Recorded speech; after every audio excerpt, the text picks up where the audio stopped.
So, but what you do have to do is on that page you've got to have a copy that sells. And so our next speaker is going to be talking about that this evening. So let's give Ted a great big warm welcome.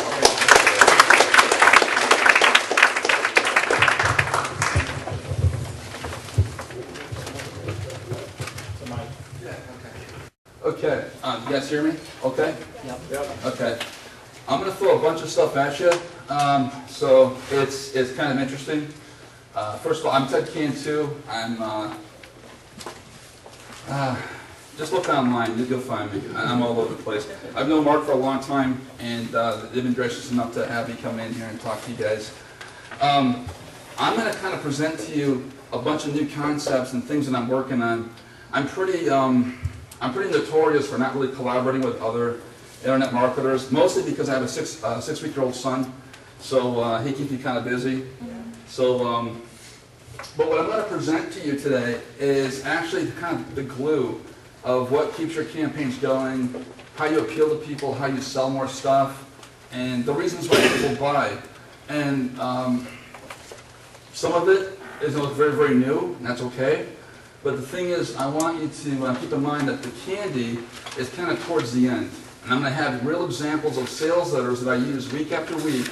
And I got about an 87% control rate on them, which basically means every time I pull one out and show it to a prospect, I close 87% of the time. If they don't buy, it's usually because they're broke or you know, something like that. So usually though they work, and we call that control. So we're going to learn about that. And I've also got some rules on marketing that might go a bit counterclockwise to what you've been taught previously from other marketers. So not sure if that's okay with everyone, but the thing is, you got to remember, I don't have a job, I'm self-employed. These are the rules that work for me. I'm on the street. Let me explain. I was an art director in Chicago and New York. I got a bunch of stuff on my resume like Capitol Records, Oprah, WWF, NBC, Coca-Cola. I come back to Detroit and all of a sudden I realize no one wants to hire me because they think I'm too expensive. So it started me on this downward spiral, I shouldn't say spiral, but odyssey, to learn new techniques to make myself valid. So instead of selling the cheapest websites in town, I started selling different stuff and found my own way. And now it's kind of cool because I just got an email from one of my agents offering me a job in Chicago. And I looked at the job description and I realized that the job I had set for myself on a day-to-day basis, and we're going to go into that in a minute, was much better than what they were offering. And that was kind of interesting to me. So I'm going to explain how you can create your own job, your own money flow, and we'll talk about that too. So I call this one the art of reinvention, and it's available. If you want to email me, we'll talk about that too. I'll send this out to you. Okay, so the fundamentals. These are my fundamentals. I really gotta tell you, I don't like MLMs. I just don't. I'm not MLM. I'm not the guy. I don't like get-rich programs. I hate Facebook, and the reason why, I used to like Facebook, but the thing is, I'm finding out that all my friends are on there. All of my, it's like the new AOL pretty much. And what I'm finding out is that there's a lot of experts. There's too many experts now doing the same stuff. So I get people selling me all the time. SEO stuff, copywriting stuff, marketing materials, and a lot of these guys are guys I know, and so it's kind of funny. Yeah, social marketing. I'm not a big social marketing guy anymore. I used to be, but I kind of changed the way I do things. So here we go. So let's say, for example, you guys lost your job. If Google changed your algorithm, what would you do? And if you lost your high-ranking sites, you lost a big part of your customer share, how would you handle that? And also, yeah, kind of funny if India went on strike. It's not going to happen. But so if all the markets fall apart, like you got the housing markets, you got the mortgage markets, and the auto industry locally, who are you going to sell to? Especially in Michigan, right? So the question is like, what would you do? And if the whole world start, basically. You got to start all over again. What would you do to get things going again? Confrontation. If you guys know Lenny Bruce, famous comedian back in the 50s and 60s, He was no stranger to confrontation.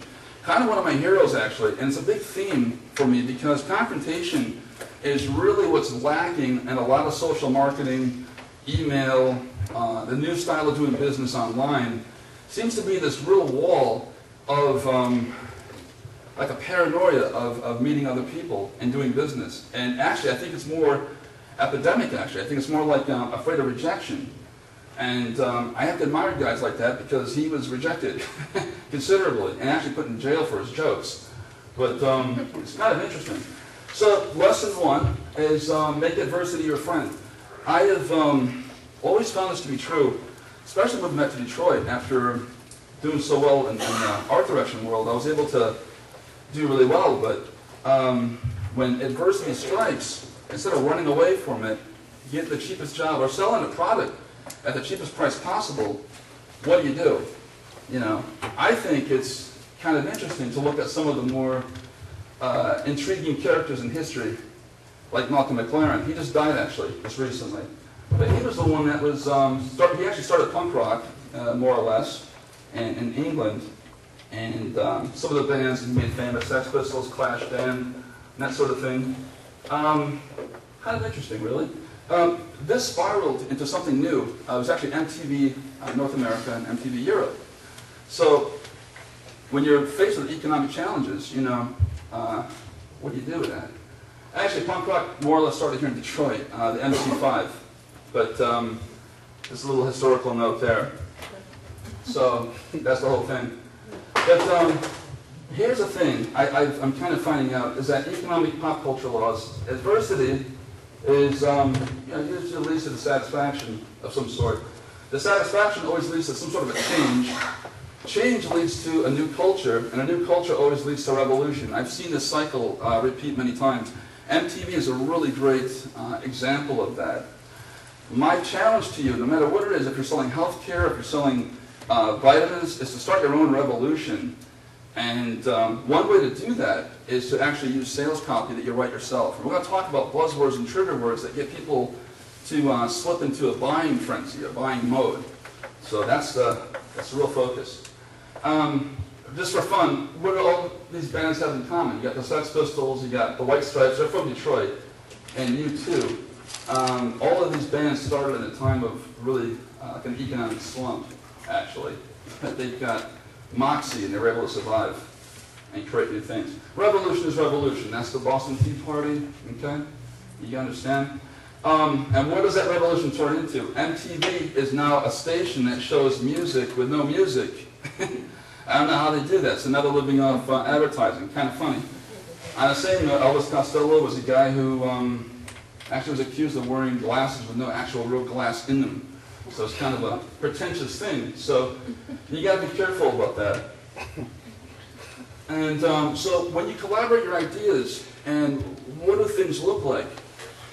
I have a tendency to create things that aren't really there yet. And one of my prototype sites is it's an online visual directory. So instead of the yellow pages, it's all video. And it's wired up in such a way that it pops up for SEO.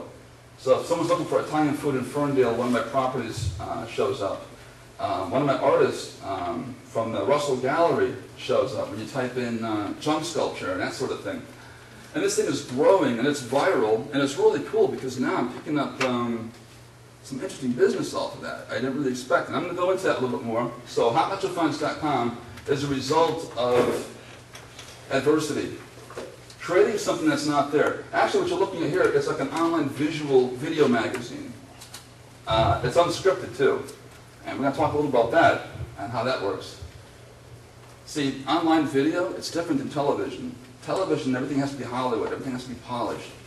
What I found out was actually the viewers for the videos were actually low, like 40 viewers, as opposed to some of my stuff, which is like 23,000 views.